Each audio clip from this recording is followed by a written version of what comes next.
দেশনেত্রীকে বছরের পর বছর কারাগারে আটকে রাখা হয়েছিল।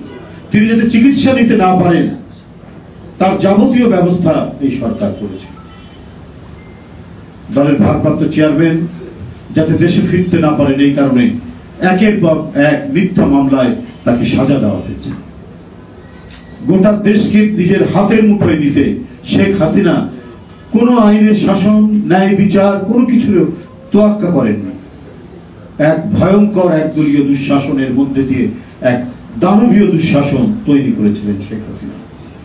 প্রিয় বন্ধুগণ, সেই রেস ধরেই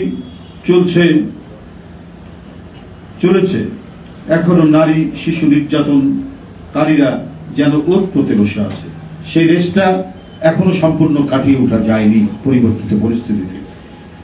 এখনো সেই সমস্ত দুষ্কৃতিকারীরা ওত পেতে বিভিন্ন জায়গায় বসে আছে। সম্প্রতি মাগুরায় বোনের শ্বশুর বাড়িতে শ্বশুর কর্তৃক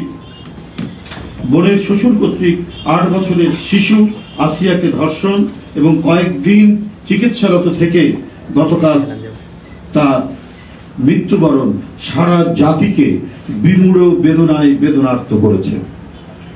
এই মর্মান্তিক ঘটনায় সারা জাতির চোখ অশ্রু সজল। দীর্ঘ দুঃশাসনের মানবিকতা, নৈতিকতা, ন্যায্যতা, ন্যায় বিচার অদৃশ্য করেছিলেন শেখ হাসিনা। অপকর্মকারীরা অধিকাংশই ছিল শেখ হাসিনার দলের লোক, কারণ এরা জনসেবার চেয়ে আত্মসেবাকেই বড় করে দেখেছে। কিসের দেশ, কিসের জনসভা?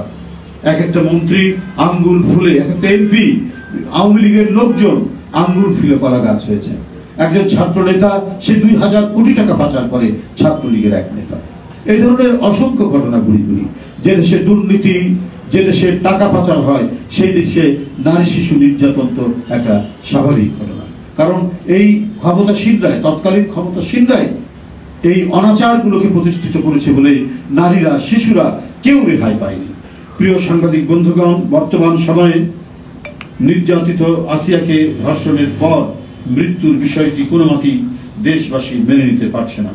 বর্তমান শাসনকালে মানুষের প্রত্যাশা ছিল সারা জাতিতে তৃণমূলে অতি দ্রুত আইনের শাসন বলবৎ, কিন্তু প্রশাসনের শ্লথ ও ঢিলেঢালা আচরণের কারণে সমাজে দুষ্কৃতিকারীরা নানাভাবেই আশকারা পাচ্ছে।